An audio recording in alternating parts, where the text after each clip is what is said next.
Good morning. Today is Thursday, June the 22nd. The time right now in Singapore is 11:27 in the morning. We have about 33 minutes to noon, and let's recap what happened on Wall Street overnight. Last night we have the Fed Chairman Jerome Powell testifying in his biannual testimony to Congress. This is a two-day event. Yesterday night was the first, and in which he reiterated that the interest rate is likely to climb higher towards the end of the year, and he still maintained that he's looking at least maybe another half a point interest rate hike by the end of the year, meaning to say that there is a likelihood that there will be two more rate hikes from now till the end of the year, starting with July. So this testimonial was less hawkish than what analysts was expecting, resulting in now analysts thinking that instead of having two rate hikes, we are maybe looking at only one. So that caused the dollar to basically come off. So because that is possibly signaling the end of the rate hike cycle for many market participants. So this was his message, and it didn't came out the way I think would like it to come through. So basically the market reacted. In the US equity market, we can see that equity prices remains a little bit depressed. There was no rebound last night, and in the Dow Jones itself, we saw the Dow Jones continue to slide to 33,876.2 overnight, and it is currently stabilizing. There could be a minor rebound followed by another dip below this week's low so far towards the end of the week itself. So let's watch out for what happened going into the end of the week itself, which is coming up tomorrow. So basically, I do believe there is a possibility once this corrective rebound ends, there could be another rally attempt beyond the 34,588.7 that we saw so far. So let's keep an eye out for that possibility. Over in the S&P 500, we also see the S&P 500 pulling back with all the mega cap actually coming off their highs. The high traded so far this week is 4,448.5, which was last traded on Friday. If you remember, Friday was a quad witching day in which there's a lot of options that expires on the very same day, including options on stocks, options on futures, and there are many all four categories of options actually expire on the same day, and we can see that it coincides with the peak in this run, and it is of course no coincidence. Okay, so possibly we can see profit taking coming into the market. So if the market can stabilize somewhere between 4,003 to 4,350, maybe there is another possible rally attempt to complete this 5-wave rally from 3,808 beyond 4,488 that we saw so far. Okay, so in the Nasdaq 100, we also beginning to see a more pronounced pullback on Tuesday. We don't see very much of a pullback, but now we're beginning to see a little bit more evidence that even the Nasdaq 100 is coming under profit taking. So the high traded so far this year is 15,284.65, which was last traded on Friday, and market may actually drift lower towards the 14,430 to even as low as 14,000. So hopefully this area can actually find a base before the market attempt one more rally to finish the entire 5-wave rally that we see from the beginning of the year. So over in Asia, we can see that Asian markets are still holding on very well. I'm talking about the Japanese Nikkei 225. The high traded at 33,772.9 is basically not far away. Today we have a very weak rally attempt, but it looks like the pullback on Wall Street may actually affect the price in the Nikkei 225 going forward. And if so, we do see a possible pullback to the 32,000 levels to as low as 31,000. So between the 1,000 point range, anywhere between 31 to 32,000, we could possibly see a base before the market attempt another rally. Whether it will succeed remains to be seen.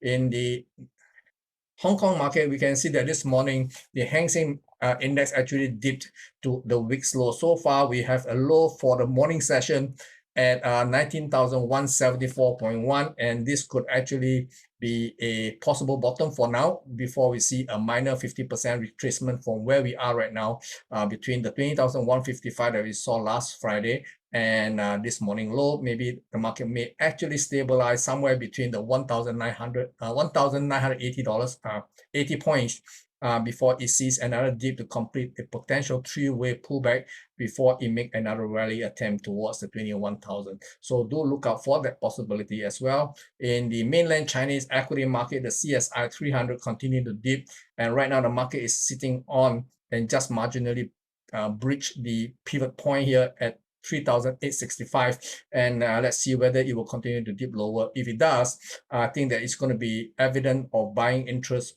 between the 3,760 to 3,850 levels, which previously has managed to hold this market slide. So if we can farm another bottom, then we possibly will see a triple bottom here, and that could be a basis for the market to rally again. Okay.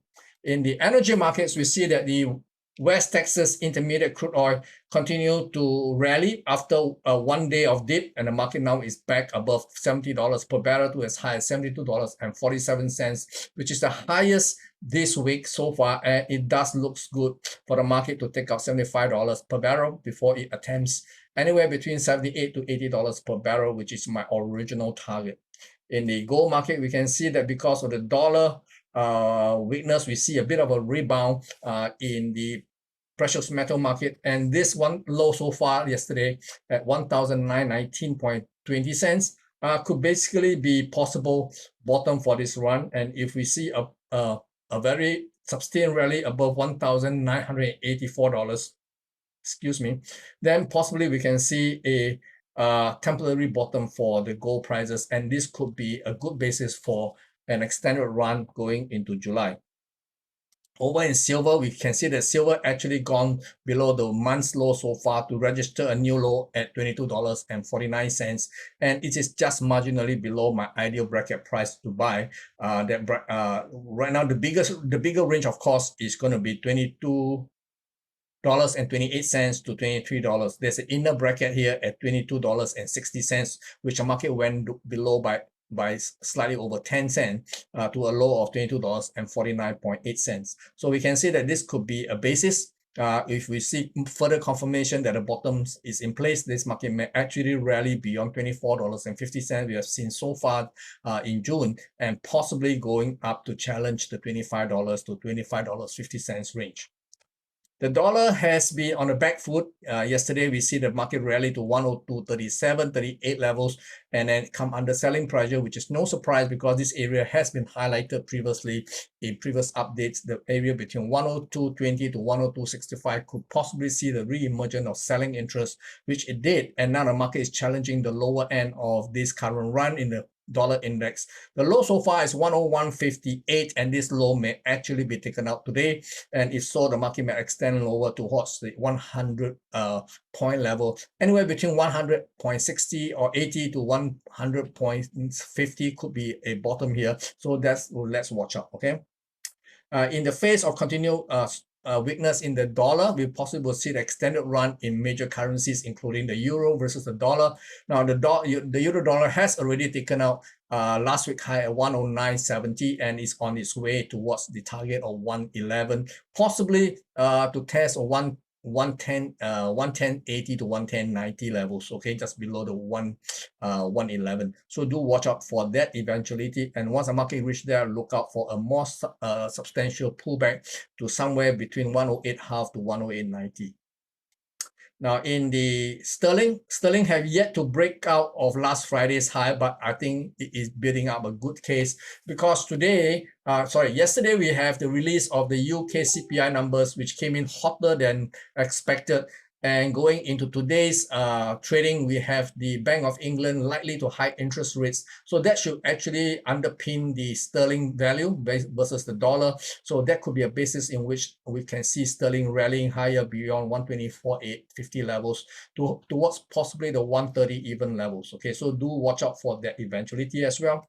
Aussie dollars has actually come off, but before a rebound, the market right now could possibly extend a little bit higher to 0.6820 to 0.6840 before it comes down again to complete a potential three-way pullback towards the 0.6630 to 0.6680 and before it rally again. Okay, in the dollar Canadian, we can see dollar CAD continue to weaken below last Friday's low of 131.77, and it's currently trading at 151.55, and it looks like it may dip even lower, but not by very much. I do expect somewhere between the area between 130 to 131 that we possibly will see a bottom in this run. Okay, so do watch out for a near-term bottom in the dollar versus Canadian. In the dollar yen, we are beginning to see signs of a reversal. Now, the market actually rallied higher last night to 132.36, and it ended up in the 4 hours time frame with a reversal pattern. This is quite clear cut. So from here onwards, I would say that the odds of the dollar yen coming down is a lot greater than in recent memories. So this could see prices coming back to test the 139 even levels and maybe even lower. So do watch out for that move downwards, and this could be worth something like 400 pips. So it could be quite sizable if you want to take advantage. In the meantime, we can see that Bitcoin has gone on a tear. Overnight, we can see that the Bitcoin went up to almost 31,000, which was my original target all the while. The higher traded this morning was $30,755 before we see a little bit of a pullback. Now, if we do see a more sustained pullback, ideally in a corrective manner towards the $27,000 to $27,750, that could be a buying opportunity. But from where we are right now, whether this pullback may actually occur remains to be seen. But if it does, that will be an excellent buying opportunity, because the chart here is telling us the big boys are definitely in.